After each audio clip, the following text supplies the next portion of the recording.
Amigos, esta mañana nos acompaña una profesional del derecho que tiene un currículo muy interesante.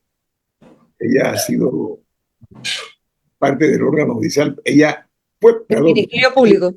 Ministerio Público, fue Procuradora General de la Nación. Estoy hablando de Ana Matilde Gómez. ¿Cómo está, abogada? ¿Cómo le va? Bienvenida. Muy bien, gracias, señora Dames, y a todos los que están hoy en el programa y a los que siguen esta en perspectiva. Yes. Oiga, usted además fue diputada de la República, candidata a la presidencia de la República, docente, también estuvo en la Universidad de Santa María la Antigua, fue decana de la Facultad de Derecho, tiene un palmarés También interesante fui docente en la Universidad Latina. y en la Latina. Muy bien. Por esa razón la tenemos aquí en este programa, porque usted ha demostrado tener muy buen criterio en materia jurídica. ¿A qué nos referimos nosotros esta mañana? Vía ejemplo, se anunció que se van a hacer públicos todas las actas del Consejo de Gabinete de la administración pasada. Y del anterior, creo que leí que Y, era desde el y, 2014 para adelante. y también la de el señor Juan Carlos Varela, 2014 a la fecha. Esto es de 2014 para acá. Lo que ocurre es que han dejado sin efecto una resolución de gabinete, que es la número 71, que lo que hacía era que no se permitía, se había blindado que el público, sobre todo los medios, tuviéramos acceso a por la vía de una restricción muy fuerte a lo que se habla en el Consejo de Gabinete. ¿Qué opiniones merece usted, abogada Gómez? Y buen día, bienvenida. ¿Cómo no? Muchas gracias. Bueno, enhorabuena. La transparencia siempre es la herramienta más importante para la participación ciudadana en democracia. Esa resolución a la que tú haces referencia repetía algo que ya el gobierno anterior a ese también traía. Era desde el gobierno del señor Martinelli. Ya se había dictado también esa reserva. Así que esa extensión del periodo no hacía más que continuar una práctica que trae mucha opacidad, pero que hay que tener algo de cuidado. Mire, a veces lo que se debate no es necesariamente lo que se aprueba. Eso cualquiera que ha estado en una directiva lo sabe, cualquiera que ha estado en simplemente en una discusión familiar.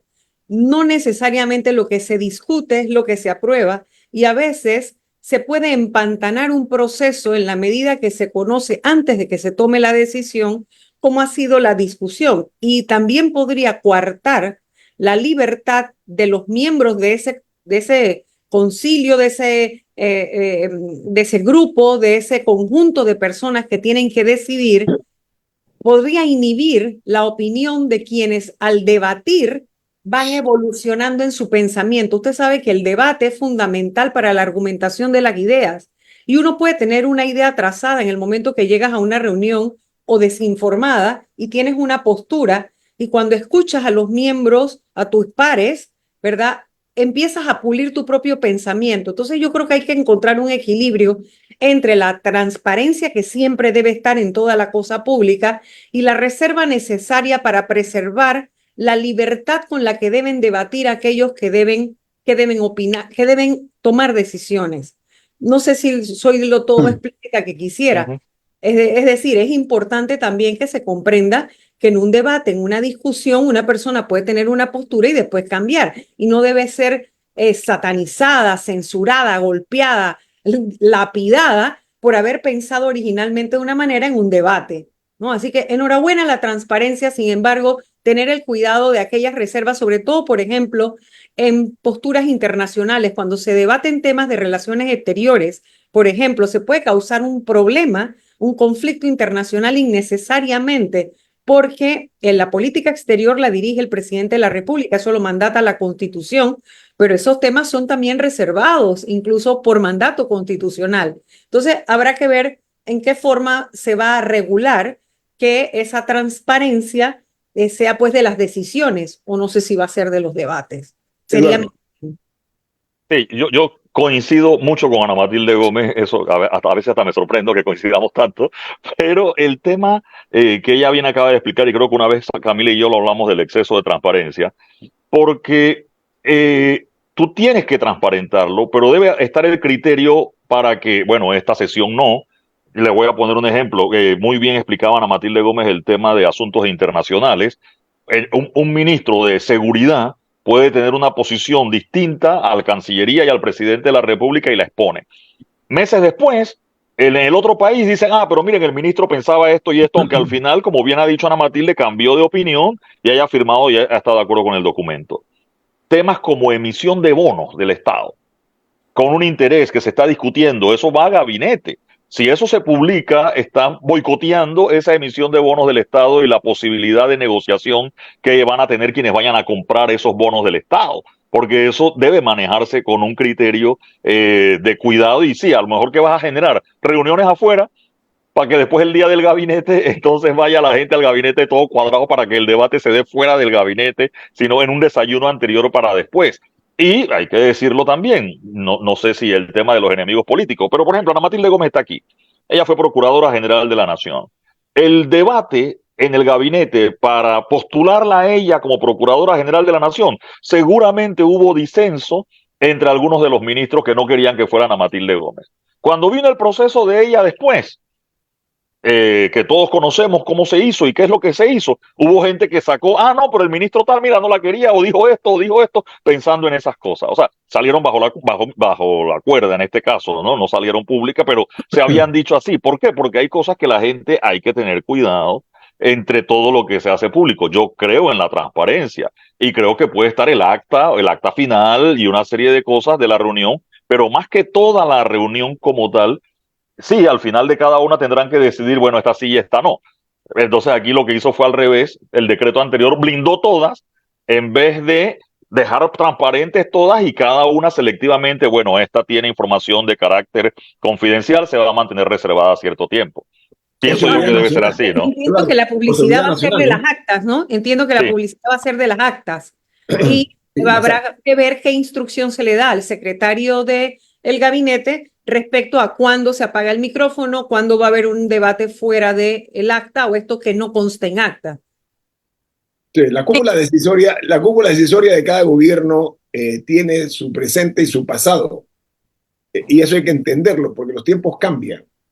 Lo que se habló en el gabinete de cualquier gobierno anterior, hay que ver también cuál fue el resultado a posteriori, porque eso es un voto que se lleva a cabo de manera democrática, quienes están a favor, quienes están en contra, como una junta directiva, como dice Ana Matilde. Entonces, antes, perdón, termino con esto. Sería muy interesante, por ejemplo, escuchar, ahora que el presidente Mulino habla de manipulación de la justicia, de la politización de la justicia, de procesos amañados, cómo fue ese debate en el 2014, en el 2009, en ese gabinete, cuando violentaron la Constitución para tomarse el Ministerio Público. Eso hubiera sido interesantísimo que lo transparentaran.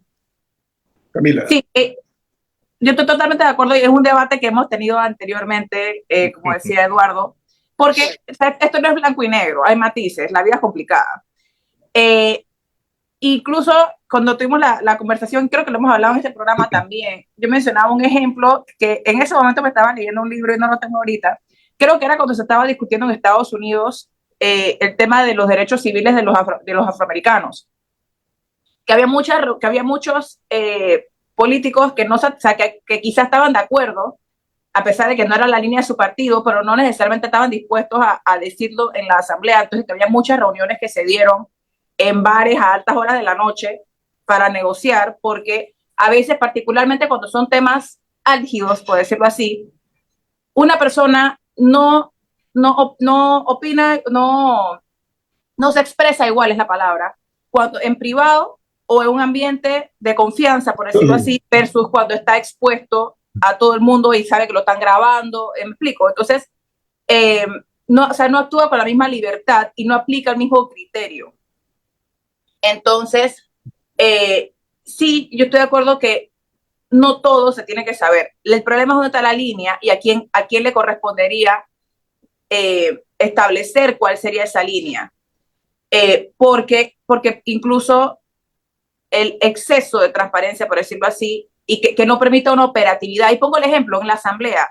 Eso que vemos en la Asamblea los 1 de julio, que la gente se queja de que los diputados, porque hacen este show, etcétera, lo hacen porque saben que los están viendo. O sea, es un círculo vicioso en que si no se transmitiera la sesión de la Asamblea, cuidado y hablarían y nada más dirían 3 cosas cada uno y ya. Pero como saben que los están viendo, hacen un performance, o sea, hacen todo un teatro. Una actuación. Porque saben que los están viendo. O sea, no lo hacen para el beneficio de los otros 70 diputados. Lo hacen para la audiencia allá afuera. Lo hacen para las gradas. Entonces, para las gradas, porque en las gradas, ¿cuántas personas hay? En verdad es porque saben que se está transmitiendo. Entonces, es un balance delicado entre conocer lo que es de interés público y al mismo tiempo tener algún nivel de operatividad en que se pueda trabajar y tener, como decía la exdiputada, debates francos y que nadie tema expresar su opinión porque piensen que los están grabando. Tengo un corte comercial. Esto es En Perspectiva, un programa para la gente inteligente como usted. Quiero aprovechar que está Ana Matilde Gómez para hablar fuera del aire, aunque nos ven en Facebook Live, pero no es, así que no es nada que no pueda estar en acta, no es nada que no pueda estar en acta. No, es que el disenso es importante, para el pulimiento de las ideas. Yo tendría terror de un gabinete que fueran puros yes man y yes woman. O va a terminar pasando eso, que se ponen de acuerdo afuera y dice, bueno, y ahora que vamos a grabar todo el mundo de acuerdo, ¿no? Sí. Pero tiene que haber la posibilidad de disentir, ¿no? Ahora, obviamente, como es en todos los países de primer mundo, tú tienes documentos, la desclasificación de documentos pasados 20, 25 años. O sea, cualquier cosa que ahí se dio, uno podría ir a buscarlo en los archivos porque forma parte de la historia. Pero en el momento, al calor del debate, tú puedes decir cosas que pueden traer hasta conflictos innecesarios. O sea, que un ministro sea lo que usted dijo de internacionales, eso es genial, el ejemplo es genial. Un ministro puede ser declarado non grato en un país si estuviéramos debatiendo la postura de Panamá, por ejemplo, ahora que vamos a ser parte del Consejo de Seguridad de Naciones Unidas respecto a Ucrania o respecto a Israel. Tú nada más imagínate. Vamos al aire, disculpen, vamos al aire. Bueno, nuestra invitada, la abogada ex procuradora general de la Nación, Ana Matilde Gómez, una trayectoria interesante, diputada de la República, docente, además fue una candidata presidencial. Ana Matilde Gómez, nosotros respetamos mucho su criterio, sobre todo una mujer muy bien informada y con una proyección interesante. Ana Matilde, estamos hablando, en este país hemos visto cómo a veces los gobernantes piensan que tienen un coto privado. El país les pertenece. Y en consecuencia, ese concepto del coto privado hace que ocurran algunas veces pases de factura, maldades. La longevidad política de la nación debe enseñarnos que cada presidente tiene su catálogo de enemigos políticos, estamos hablando, ¿no? Lo que no se puede guardar es un ominoso silencio ante el número plural de escándalos que han habido en este país. Ana Matilde, usted fue diputada. Ahora estoy viendo que se está hablando con muchísima insistencia la figura del cashback. A veces la terca memoria nos engaña. Eso no es nada nuevo. Esto es de vieja data, el cashback. ¿El cashback qué es? Un político nombra a una persona y dice, mira, te tengo este puesto, ¿eh?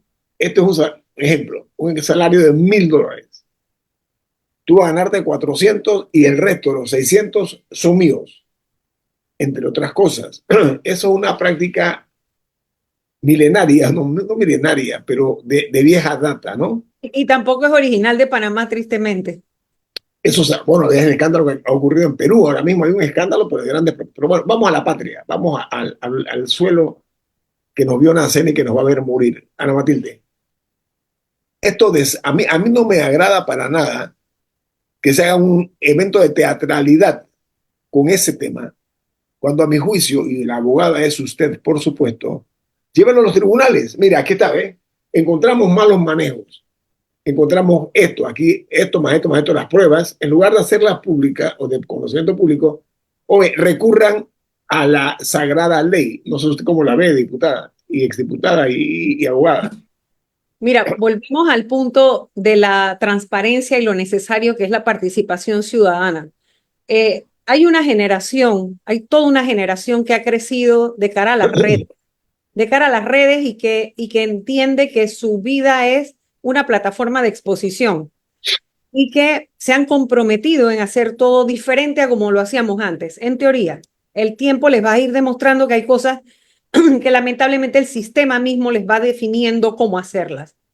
Entonces, yo creo que decirlo públicamente es parte de ese compromiso. Quiero entender que es así. Quiero entender que lo están haciendo como parte de ese deber autoimpuesto de denunciar y transparentar para que la opinión pública, que saben es su verdadero aliado en un sistema que se resiste a morir, porque aquí estamos viendo prácticas viejas con prácticas nuevas y un sistema que no ha terminado de morir y uno que no ha terminado de nacer.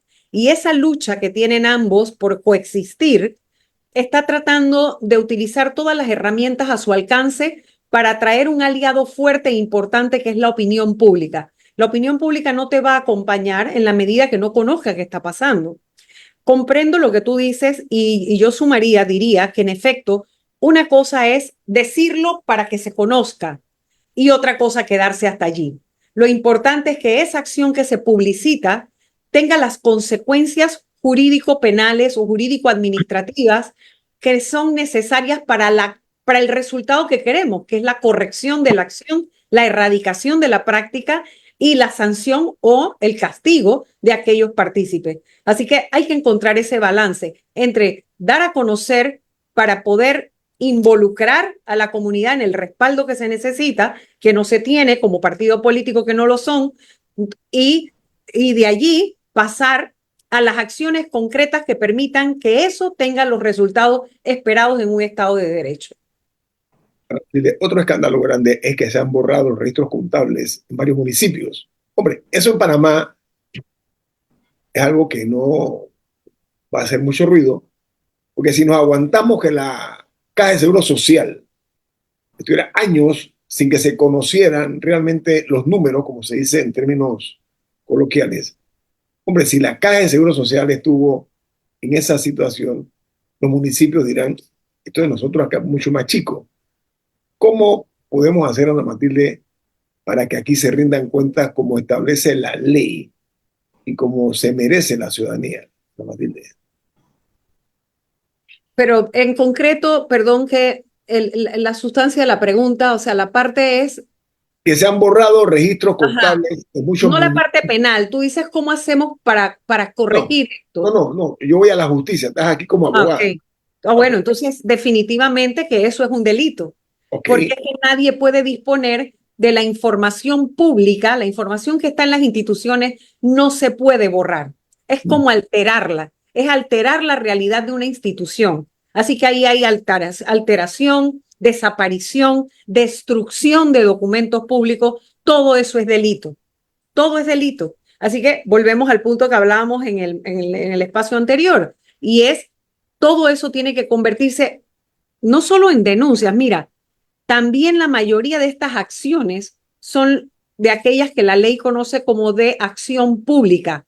O sea, no necesitan instancia privada. Una vez que se hace esta conferencia de prensa o que se hace esta publicación de que eso ha ocurrido, el Ministerio Público debe actuar de oficio, porque el código es muy claro en cuáles son aquellas acciones públicas que necesitan instancia privada, es decir, que el afectado denuncie, pero cuáles son aquellas que simplemente con la noticia criminis, que es lo que se conoce cada vez, por ejemplo, el periodismo investigativo es una fuente riquísima de acciones en el Ministerio Público, porque basta con que se publique, basta con que un periodista lo publique, lo haga de conocimiento público, algo que le haya estado dando seguimiento, haya descubierto, bueno, haya puesto de manifiesto la ocurrencia de un hecho, y el Ministerio Público tiene que actuar. Y se sabe que en cada cambio de gobierno ocurre lo mismo, porque el que está en un cargo público y ha estado por mucho tiempo suele creer que no se va a ir nunca. Digo, y de hecho ahí está Chello, que pareciera que no lo van a sacar nunca. Está ¿Sí? atornillado, está atornillado. En Panamá, sí, en Panamá somos punitivos o la gente quiere eso.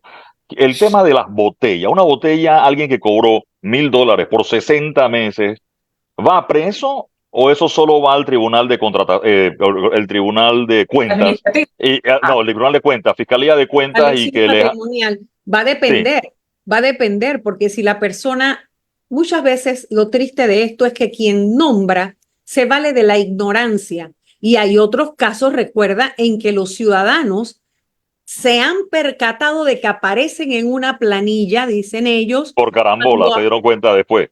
cuando aparece un listado que se publica porque algún medio da a Sí. conocer cédula. No, y hay sorpresa. A un señor fue a pelear un tema de pensión alimenticia y cuando el juez mandó el oficio a la Caja del Seguro Social, apareció que ganaba un montón de plata y por supuesto la esposa le estaba reclamando la pensión alimenticia y él dice, yo nunca he trabajado en este lugar y ahí se dio cuenta. Son Bueno, hallazgos casuales. recuerda, Sí, claro, un señor que dijo, yo no he pisado nunca la asamblea. O sea que ese señor ni siquiera firmó ni o el ahí hay contrato un delito de... o el decreto de nombramiento o la toma de posesión. O sea, Recuerdo otros que sí firmaron, pero como que firmaron uno y quedaron allí permanentemente o hubo otros temas. Pero él, entonces, allí, ¿por qué iría preso? ¿Por la firma falsa? es Sabemos que, ya al final que esto revienta siempre por el lado más flaco y la gente dice, ay, pobrecito, porque el que lo nombró, como el que cobró fue el otro mira, y el nombre no aparece, a va a mí no me terminar gusta, pasando eso, ¿no? a mí no me gusta esa frase que tú has utilizado porque mira, mucha de la cultura popular se teje a través de los medios de comunicación y los periodistas, para bien o para mal, se convierten en educadores, porque hay mucha gente que se educa viendo televisión o escuchando radio. Tenemos el salón de clase más grande del mundo. Así es. Entonces ustedes tienen un deber para con esa audiencia. Cuando uno dice que no pasa nada o que el perro más flaco, es que delito es delito, no importa en qué pedazo de la soga tú estás. Eh, Entonces, Coincido con usted. Pero que la gente dice, no, ya que tienes la solo mano meten recién. preso. Solo Oye, meten preso al hijo de la cocinera. No, no, no, es que si no, el hijo de la cocinera es no, maleante, tiene no, que ir preso. no, no. También, o sea, No, no, es que no solamente se mete preso al hijo de la cocinera, es que somos a veces como esquizofrénicos en el debate público.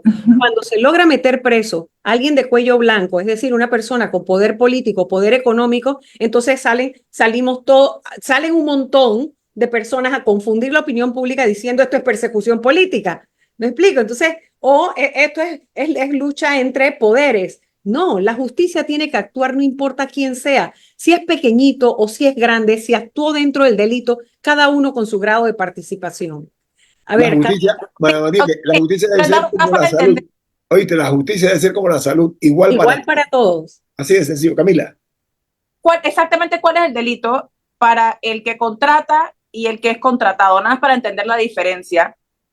Mira, es que de haber sabido que este era el tema, busco la norma para tener la mano y no No, o perder. sea, no nada jurídico, sino Ah, nada para entender, o sea, ambos son delitos. es que hay fondos públicos. Aquí la base principal es que hay un recurso público, ¿verdad? Y ese dinero público tiene que ser destinado única y exclusivamente para lo que se dice que es. Cuando hay un nombramiento, tiene que haber una contraprestación que es un trabajo. Si yo nombro a una persona o contrato a una persona, yo estoy poniendo una serie de prestaciones, de servicios, de acciones que esta persona tiene que hacer como contraprestación al dinero que yo le voy a dar. Y eso implica horas de trabajo, funciones o tareas y lugar o ubicación, por ejemplo. Y si no se cumple con ninguno de esos, yo estoy malversando fondos. Tanto el que los asigna porque nombra o contrata, como la persona que recibe algún pago porque ese es un pago indebido.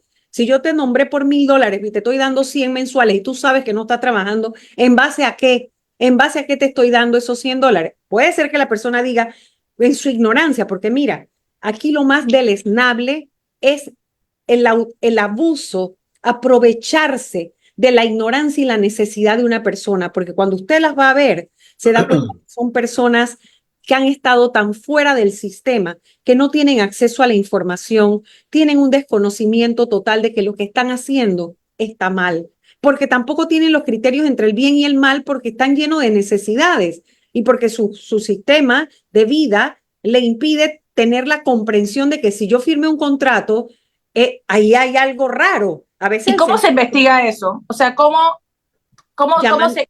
se comprueba que una persona fue botella, por ejemplo? Bueno, lo principal es siempre hay sistemas dentro de las instituciones. Debe haber o una lista de asistencia, debe haber un sistema electrónico para el marcado de la asistencia. Alguien tiene que registrar que esa persona comparecía o no. Y si no, el empleador será el responsable. ¿Quién? La persona del contrato. Recuerda que en la asamblea, por ejemplo, la directiva, la presidencia de la asamblea te asigna, ¿verdad? ¿Cuáles son tus contratos? Y esos contratos tienen que ir ahí a presidencia. Eso no lo firma el diputado.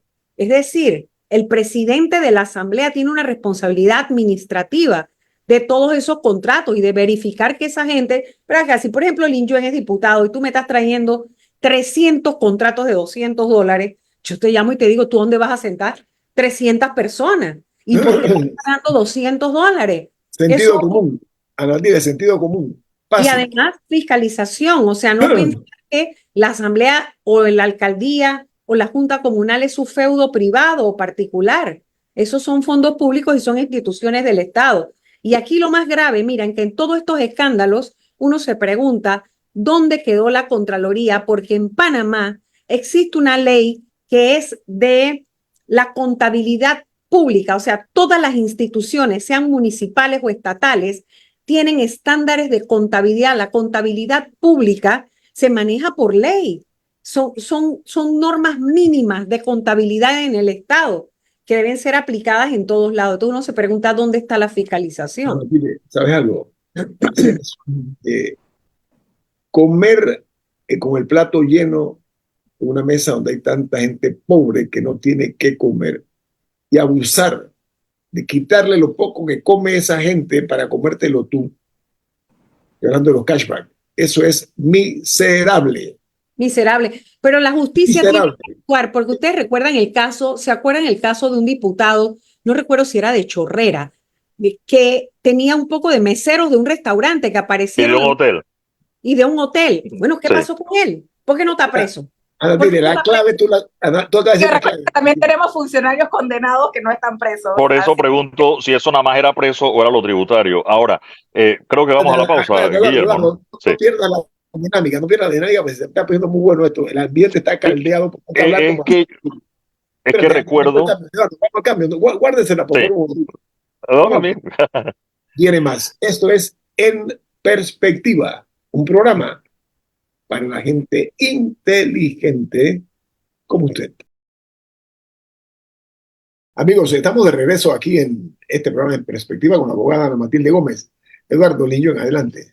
No, yo quiero hablar porque en este tema de los cashback no hay solo el cashback, sino que también hay miseria humana. Y eso que usted hablaba de miserables, Guillermo, hay casos de botellas que ni siquiera es cashback, es el 100% del salario para el que nombra. ¿A cambio de qué? Uno, hay gente que le faltan cuotas para completar para su jubilación y les dicen, listo, yo te nombro y tú sigues en tu trabajo, digamos, informal que tienes, que te estás ganando buena plata o mala plata, etcétera. Y hay otro, Guillermo, tengo que decirlo porque me llegó, de gente con enfermedades que aceptan ser botella para poder tener seguro social e ir a atenderse casos como VIH, por ejemplo, a cambio de nada.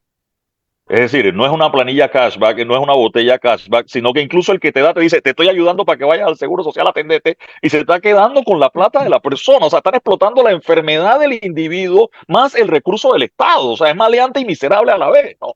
O sea, eso es, vamos, por Dios. Esa incapacidad de controlar y fiscalizar la cosa pública ha traído un desgreño acumulado por años que es terrible, es terrible. Esto necesita darle toda la vuelta y yo esperaría que Chapman y quien sea la nueva contralora o el nuevo contralor del país establezcan unos estándares que permitan que hasta en lo mínimo se cuide el dinero público. No, y me gustaría agregar, ya que estamos hablando de desgreños, el tema de las planillas no es lo único. Ahora también ha surgido, ahora que mencionabas el seguro social, la deuda que, por ejemplo, tiene el municipio de San Miguelito con la caja, que no sé cuántos millones, es un par de millones por lo menos.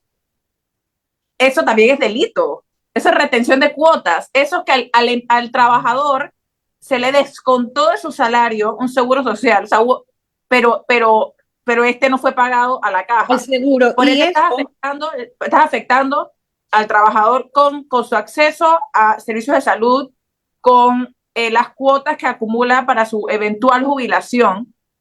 O sea, ¿cómo la caja no se da cuenta o no sale la caja a decir, municipio de San Miguelito no ha pagado en no sé cuánto tiempo también? O sea, que lo expliquen. Mira, es que hay mucho desgreño, pues. Volviendo al tema de la transparencia, ahí sí esos listados yo no veo por qué no los esconden. Esos listados se deben publicar sea quien sea. Mensualmente la Caja del Seguro Social debería gastarse la platita que sea en publicar en todos los medios que la Creo gente que es cada 3 meses. Está normado, ¿eh? Está normado. Creo que es cada 3 meses que tienen que publicarlo. Pero tú lo ves, yo lo he visto. sale. Yo lo he visto, pero por lo menos, pero creo que lo he visto a nivel privado. Yo no recuerdo si en esos folletos que publican sale la Sí sale, pero no sé si salen, como tú dices, el gobierno o municipios, etcétera, que no tienen cuota. Pero Y no solo el robo, porque es robo, bueno, en estos días pasó un caso con un exgobernador y al final se salvó, pero el tema de ese robo, la complicación que es, porque si tú como empleado pagaste 10 años de cuota, no la pagaste, te la descontaron, resulta que cuando te vas a jubilar te faltan esos 10 años. ¿Cómo repones 10 años a los 55 años? Pero Te toca trabajar 10 más a 65, porque incluso hacen el arreglo y otras veces, bueno, no me pagaste 2 años de cuota. Salió la mujer embarazada y cuando fueron a ver, entonces fueron a pagarle la cuota de esa que estaba embarazada, pero dejan al resto por fuera. Y resulta, conozco un caso de una persona que no le pagaron la cuota 2 años y cuando fueron a pagar, pagaron todo de una sola vez y le aparece como una sola cuota grande. O sea, como que hubiera ganado un montón de plata ese mes y no por los 2 años que trabajó. Y ahora le faltan esos 2 años para jubilarse. Y yo quiero conectar esto del desgreño, todo el desgreño administrativo, porque obviamente quienes ocupan los cargos o los puestos públicos, lamentablemente solo los allegados al gobierno de turno, o sea, al gobierno que gana el poder. Y el presidente José Raúl Mulino dijo en su discurso de toma de posesión que la clase política estaba en jaque.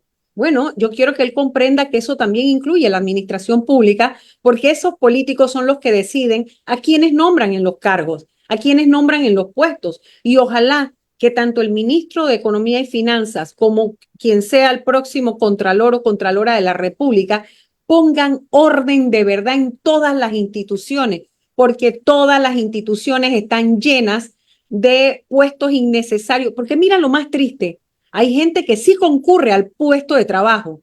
La persona piensa que está trabajando, pero está haciendo lo que 3 personas o 4 más están haciendo. Sentarse, por ejemplo, como inspector en una puerta y uno no sé, ¿qué estás inspeccionando? O sea, es una cantidad de burocracia ineficiente que genera una enorme corrupción. Asesorista, Guillermo. Matilde, nosotros, en la gracia de este programa que no somos, es el programa primero que decimos las cosas como son, con pelo y señales, como decimos coloquialmente. 1, 2, no es monotemático, es un programa que tiene acapara varios escenarios, sobre todo cosas interesantes. Pero mira, hay un patológico empecinamiento en guardar la basura debajo de la alfombra. No sé si me explico. También es selectividad. A este sí, a este no.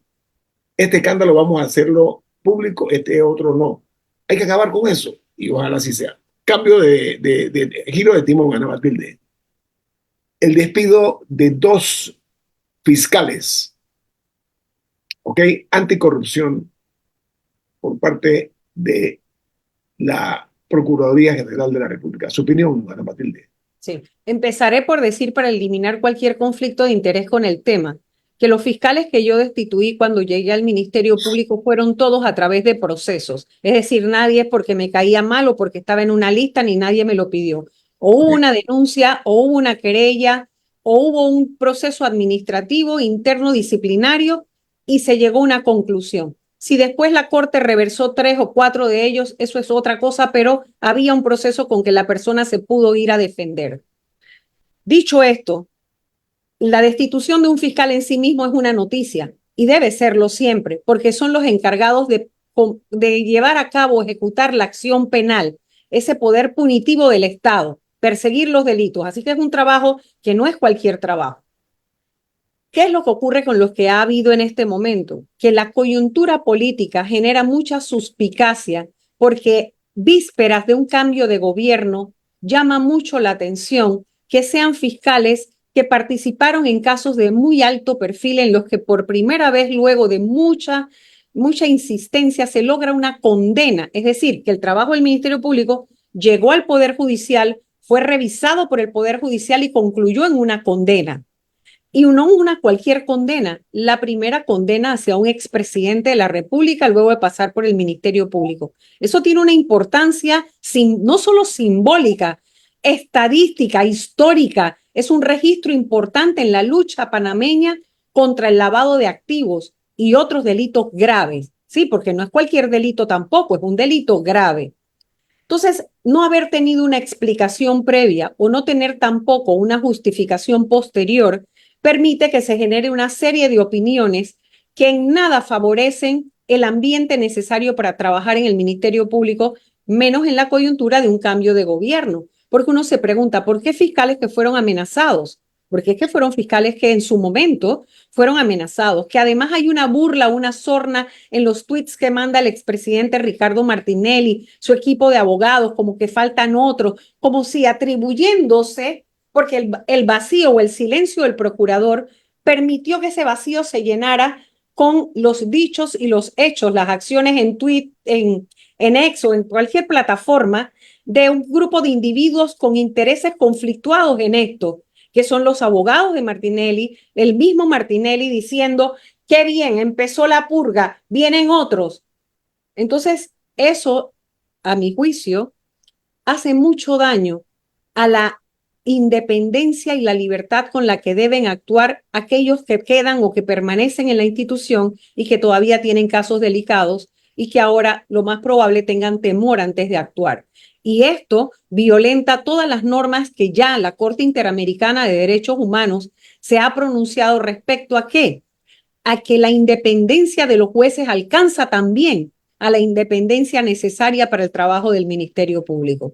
Esa es la única, esa es la reflexión que a mí me merece esto, no por la destitución en sí misma, sino porque el momento en que se da sin la explicación o el soporte de un expediente que diera como conclusión la destitución, que es una de las medidas más graves, hace que se genere mucha suspicacia al respecto. Matilde Gómez, hablabas de reflexión. Con esa reflexión vamos a dar por terminado esta edición de En Perspectiva, agradeciendo siempre su participación aquí en este programa, ex procuradora Ana Matilde Gómez. Gracias a ustedes también por esta oportunidad y por considerarme. Siempre. Aquí nosotros respetamos a la gente inteligente para que sepa. Gracias. Yo también. Y apostamos al talento. Esa es otra de la realidad. Que tenga buen día. Igualmente. Muchas gracias. Ha finalizado En Perspectiva. Un análisis para las mentes inteligentes. Por los 107.3 de Omega Estéreo.